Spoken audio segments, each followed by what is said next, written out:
Hello students, रसायन विज्ञान अध्याय 1 से आज से शुरुआत होने जा रहा है, स्टार्ट होने जा रहा है। तो लेक्चर जितने भी स्टार्ट हो रहे हैं उसको ध्यानपूर्वक देखेंगे तो आप लोगों के लिए बहुत बेहतर रहेगा। तो आज हम लोग क्लास 12 में रसायन विज्ञान फर्स्ट सॉलिड स्टेट ठोस अवस्था के बारे में जानते हैं। ठीक है, देखिए ठोस अवस्था जानने से पहले हम लोग ये जान लेते हैं कि प्रकृति में पदार्थ की अवस्थाएं। सबको पता है कि पदार्थ की 3 अवस्थाएं पाई जाती हैं। कौन कौन सी? सबसे पहला है ठोस, दूसरा है आपका द्रव और तीसरा आपका है गैस। राइट। प्रकृति में पदार्थ की 3 अवस्थाएं ही पाई जाती हैं, ठोस, द्रव, गैस। 3 भागों में बांटा गया है। ठोस क्या होते हैं? जिनके आकार और आयतन दोनों निश्चित होते हैं। जैसे मान लीजिए कि ईंट आपने देखा है, ईंट ले लीजिए। अगर ईंट यहाँ पर रखा है, ठीक है, यानी कहीं भी ज़मीन पर रख दीजिए, किसी स्थान पर ईंट को रख दीजिए, उसका वजन 1 किलोग्राम है। ठीक है, और जितना लंबाई है उतनी चौड़ाई भी है, उतना भार भी है। उसको उठा के कहीं दूसरी जगह रख देंगे तो उसका भार तो घटेगा नहीं, वही रहेगा। जितना आयतन यानी जितनी जगह यहाँ पर घेरा होगा वही जगह यहाँ पर भी, तो वही स्थान यहाँ पर भी तो उसका घेरा होगा। इसका मतलब ठोस अवस्था में कौन आ रहा हमारा? ईंट हो गया, पत्थर हो गया, लकड़ी हो गया, बेंच हो गया, या अन्य एग्जाम्पल्स भी ले सकते हैं। ठोस क्या है? जिनके आकार और आयतन दोनों निश्चित होते हैं, यानी उसमें कोई परिवर्तन नहीं होता है, और इनके जो अणु होते हैं अत्यंत पास पास होते हैं, वे हमारे क्या कहलाते हैं? ठोस कहलाते हैं। ठोस के बाद देखिए द्रव। द्रव किसे कहते हैं? जो द्रव होते हैं इनका आयतन तो निश्चित होता है लेकिन आकार निश्चित नहीं होता है। कैसे? जैसे मान लीजिए कि कोई ग्लास, ठीक है, ग्लास में आपका क्या है? पानी भरा हुआ है। पानी मान लीजिए कि 200 ml है, ठीक है। पानी आपने 200 मिलीलीटर ले लिया किसी ग्लास में। अब इसका आकार देखिए एक ग्लास की तरह है। अंदर जो जल है, जल किसके आकार का होगा? ग्लास के ही आकार का तो वह लेगा। अब यही ग्लास का पानी निकाल कर किसी दूसरे या बर्तन में रख दिया जाए, यही ग्लास का पानी किसी दूसरे बर्तन में हमने रख दिया, तो रखने के बाद अगर इसमें 200 ml है तो पानी इसमें भी तो 200 ml ही रहेगा, उसमें तो कोई परिवर्तन होगा नहीं। लेकिन आपने क्या देखा कि इसका आकार बदल गया। यहाँ पर जो जल था यह ग्लास के आकार का था, और इस बर्तन में रखने के बाद जल इस बर्तन के आकार का हो गया। आयतन तो वही है लेकिन आकार बदल गया। यानी जो द्रव होता है इसका आयतन निश्चित होता है, परंतु जो आकृति है यानी आकार जिसे कहते हैं वह क्या होता है? अनिश्चित होता है। और इसमें क्या था आपका? ठोस में दोनों निश्चित होते हैं, आयतन व आकृति दोनों ही क्या होते हैं? निश्चित होते हैं। ठीक है, यह भी जान लिए। अब आगे आते हैं गैस। देखिए गैस का ना तो आकार निश्चित होता है ना ही आयतन, यानी दोनों अनिश्चित। कौन कौन से? आयतन व आकृति दोनों ही क्या होते हैं? अनिश्चित होते हैं। इसका कोई आकार नहीं होता है, कोई आयतन नहीं होता है, यानी आयतन सब अनिश्चित होता है। ठीक है ना। इनके कण पास पास होते हैं, बहुत पास पास। इनके थोड़े पास होते हैं, नहीं थोड़े दूर कर सकते हैं, और इनके कण जो होते हैं आपस में बहुत दूर दूर होते हैं। ठीक है, तो हम लोग इसकी परिभाषा लिख लेते हैं। तो परिभाषा कंप्लीट हो गई है, एक बार जान लेते हैं। ठोस क्या है? ठोस वे पदार्थ होते हैं जिनकी आकृति व आयतन दोनों ही निश्चित होते हैं तथा इनके अणु अत्यधिक पास पास होते हैं। जैसे ईंट, पत्थर, लकड़ी, तांबा इत्यादि कह सकते हैं एग्जाम्पल में। द्रव क्या होते हैं? वे पदार्थ जिनका आयतन निश्चित परंतु आकृति अनिश्चित होती है, द्रव कहलाते हैं। इनके अणु थोड़ा दूर दूर होते हैं, जैसे जल, मिट्टी का तेल, पेट्रोल, डीजल, अन्य प्रकार के भी ले सकते हैं। गैस क्या है? तो वे पदार्थ जिनका आयतन और आकृति दोनों अनिश्चित होता है क्या कहलाते हैं? गैस कहलाते हैं। जैसे हाइड्रोजन, ऑक्सीजन, कार्बन डाइऑक्साइड, या अन्य भी एग्जाम्पल्स ले सकते हैं। तो इसमें एक क्वेश्चन आता है कि बताइए कि ऐसा कौन सा पदार्थ है कि जो प्रकृति में तीनों अवस्थाओं में पाया जाता है, यानी जो ठोस भी हो, द्रव भी हो, गैस भी हो। तो एग्जाम्पल्स क्या बता सकते हैं? जल। जल देखिए, बर्फ है तो ठोस है, बर्फ के रूप में ठोस, जल के रूप में द्रव है, और इसी को पानी यदि उबाल दिया जाए तो वह किसमें बदल जाता है? आपका गैस अवस्था। तो जो जल होता है, पानी, वह प्रकृति में तीनों अवस्था में। ठीक है, तो आप सभी लोगों ने ठोस अवस्था में पदार्थ की अवस्थाएं जान ली हैं। अब ठोस अवस्था में हमारा जो मेन टॉपिक आता है, ठोसों के प्रकार। अब ठोसों के प्रकार तो देखिए, ज्यामिति के आधार पर दो प्रकार के होते हैं, एक क्रिस्टलीय ठोस और एक अक्रिस्टलीय ठोस। अब इन दोनों में अंतर क्या है, इसको जान लेते हैं, क्योंकि यह इम्पॉर्टेंट है। ठीक है ना, तो आप लोगों को सिलेबस में ये सब लिखना है। जो भी क्वेश्चन हम लिखवा रहे हैं, प्रश्न लिखवा रहे हैं, उसको अच्छे से लिखना है। ना समझ में आए तो आप लोग पूछ सकते हैं। ठीक है, चलिए आगे देखते हैं।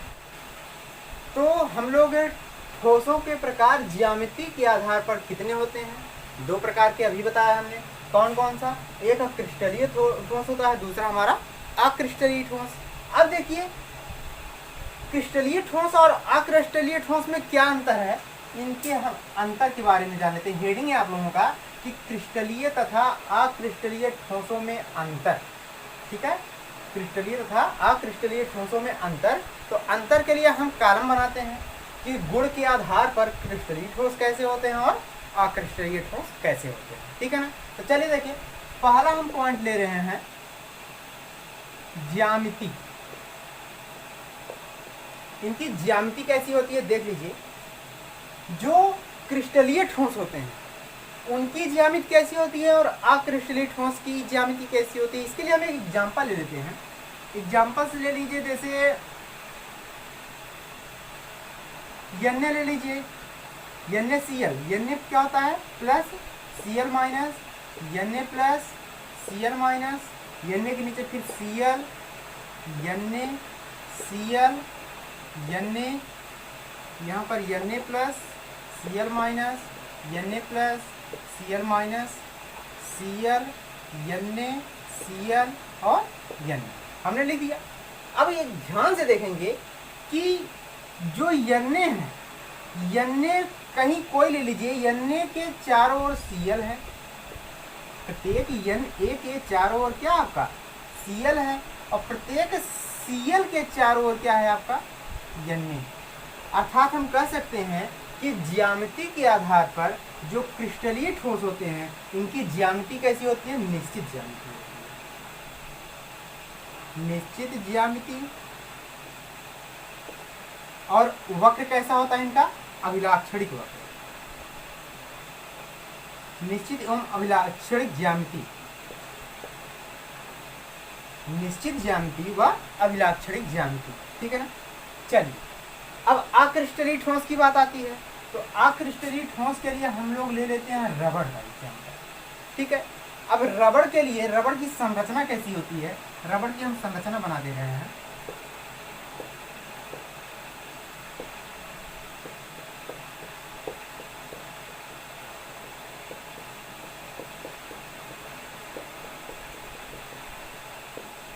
देखिए, रबड़ की संरचना बन गई आपकी। ठीक है, रबड़ की संरचना बन गई है। अब ध्यान से देखेंगे इसमें कि जो रबड़ होता है, इनकी जो ज्यामिति होती है निश्चित नहीं है। कैसे? क्योंकि यहाँ पर मान लीजिए कि अणु का आकार इस तरह है, यहाँ पर अणु का आकार अलग है, यानी प्रत्येक स्थिति में देखते हैं कि अणु का आकार बदल रहा। और यहाँ पर क्या था? अणु का आकार Na के चारों ओर Cl था और Cl के चारों ओर क्या था आपका Na, यानी यह निश्चित प्रकार से बैठे हुए हैं। ठीक है ना, लेकिन जो रबड़ होता है, इनकी ज्यामिति जो होती है वह निश्चित नहीं होती है। अर्थात हम कह सकते हैं कि इनकी जो ज्यामिति होती है वह कैसी होती है? अनिश्चित ज्यामिति होती है। देखिए, यह तो आपका एग्जाम्पल्स के तौर पे समझाने के लिए कर रहे हैं, लेकिन ज्यामिति में आप लोग लिखना क्या है आप लोगों को?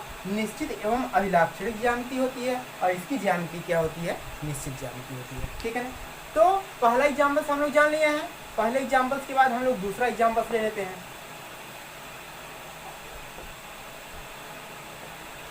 दूसरा एग्जाम्पल्स क्या है इसका?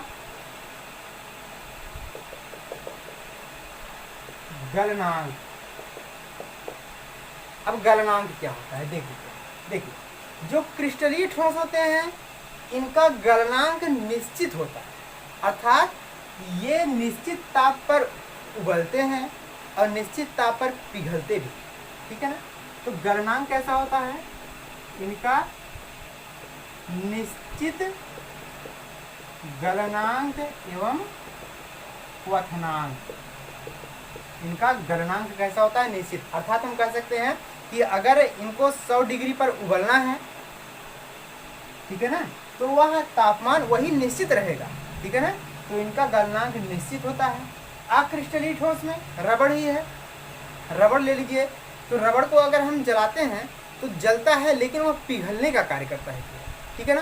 तो अर्थात हम कह सकते हैं कि ये क्या होते हैं, निश्चित नहीं होता है, इनका तापमान कोई भी हो सकता है, यानी 100, 50 यानी कुछ भी तापमान हो सकता है, केवल उस पर नर्म पड़ते हैं, पिघलते नहीं है। कैसे पड़ते हैं, केवल नर्म पड़ते हैं। अर्थात हम कह सकते हैं अनिश्चित तापमान, यानी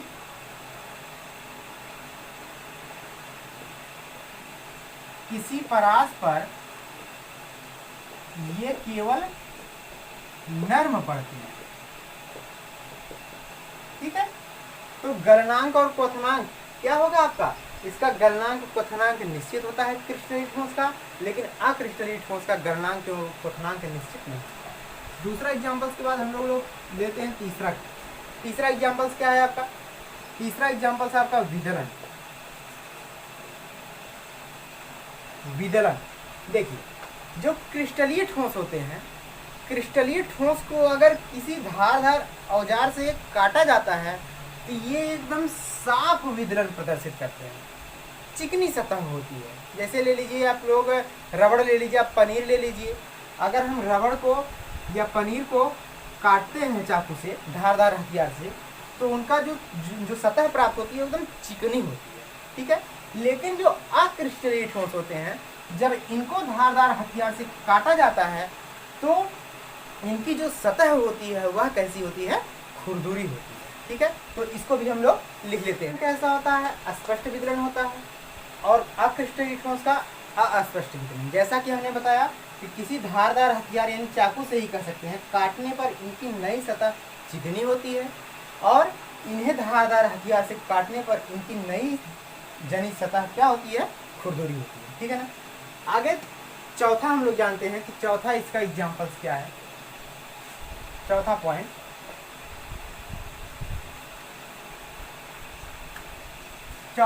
आपका प्रकृति। अब क्रिस्टलीय ठोस और अक्रिस्टलीय ठोस की प्रकृति कैसी होती है जान लेते हैं कि जो क्रिस्टलीय ठोस होते हैं यह कैसे ठोस होते हैं, वास्तविक ठोस होता है। जो क्रिस्टलीय ठोस होता है वह वास्तविक ठोस होता है। अक्रिस्टलीय ठोस कैसा होता है, आभासी ठोस, ठीक है।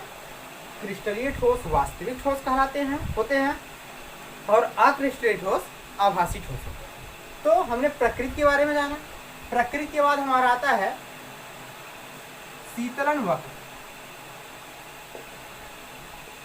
अब क्रिस्टलीय ठोस और अक्रिस्टलीय ठोस का शीतलन वक्र कैसा होता है इसके बारे में जान लेते हैं। देखिए, ध्यान से देखिएगा कि मान लीजिए कि जैसे बर्फ है,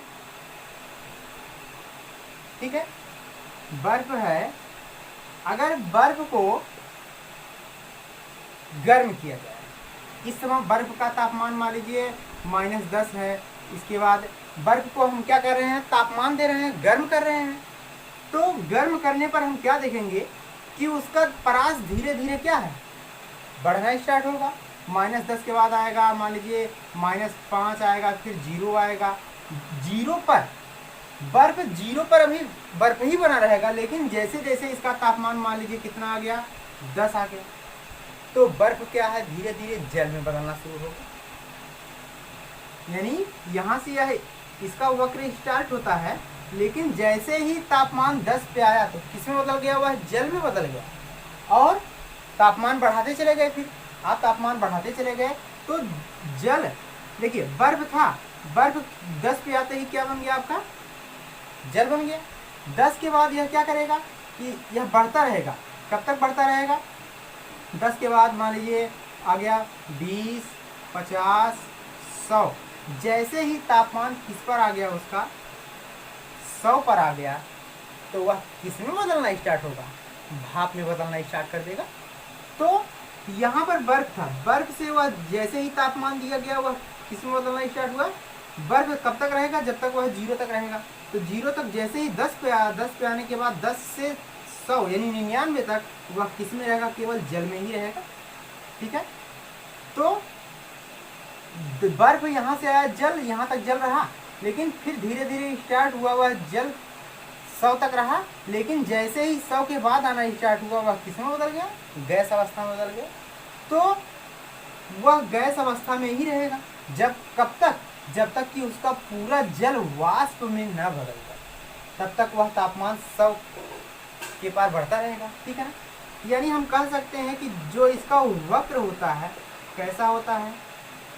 असतत वक्र होता है। इसी का उल्टा आप लोग ले सकते हैं, इससे स्टार्ट कर सकते हैं वाष्प से भी।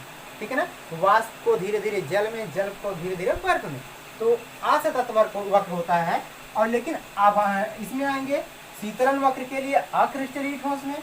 अक्रिस्टलीय ठोस के लिए जो आपका वक्र प्राप्त होता है वह एकदम सतत वक्र प्राप्त होता है। क्योंकि एग्जाम्पल के तौर पर रबड़ ले लीजिए, रबड़ को अगर गर्म करेंगे तो वह केवल नर्म पड़ता है, और नर्म ही होगा, ये नहीं कि वह एकदम पिघल के गायब हो जाएगा। ठीक है ना?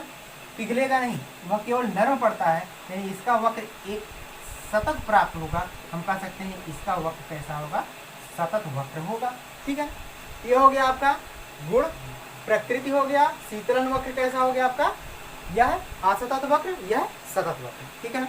इसके बाद हम लोग अगला एग्जाम्पल लेते हैं जो कि इम्पॉर्टेंट है, कणों की व्यवस्था।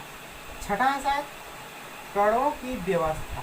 देखिए कणों की व्यवस्था कैसी होती है? क्रिस्टलीय ठोस के जो कणों की व्यवस्था होती है वह दीर्घ परासी होती है, और जो अक्रिस्टलीय ठोस की व्यवस्था होती है वह होती है लघु परासी। ठीक है, तो यह दीर्घ परासी, यह लघु परासी। ये चीज आप लोग नोट करेंगे कि कुछ बुक्स में अलग दिया गया है, तो आप लोग इसमें कंफ्यूज मत रहिएगा कि दीर्घ परासी है उसमें लघु परासी दिया गया है तो उसमें गलत दिया गया है। आप लोगों का जो है वही सही है। तो क्रिस्टलीय ठोस दीर्घ परासी और अक्रिस्टलीय ठोस कैसे होते हैं? लघु परासी। जितना भी आपका प्रकार बताया जा रहा है, इस सब में क्रिस्टलीय ठोस और अक्रिस्टलीय ठोस का अंतर बोर्ड पेपर में पूछा भी गया है और महत्वपूर्ण भी है। 1 नंबर का आ सकता है इन सभी में से, जितने भी प्रकार बताए गए हैं उन सब में। पेपर में एक बार आया था कि क्रिस्टलीय ठोस का परास कैसा होता है, तो आप लोगों को याद करना है कि इसका दीर्घ परासी, इसका लघु परासी। ठीक है ना? अब एक व्यवस्था आपकी और बची है, दैशिकता। दैशिकता कैसे होता है? ठीक है ना? अभी आप लोगों को बताया गया है कि NaCl का स्ट्रक्चर लिया गया था। Na के बाद Cl, NaCl, NaCl, NaCl, और यहाँ पर किसका एग्जाम्पल लिया गया था? रबड़ का एग्जाम्पल लिया गया था। ठीक है ना?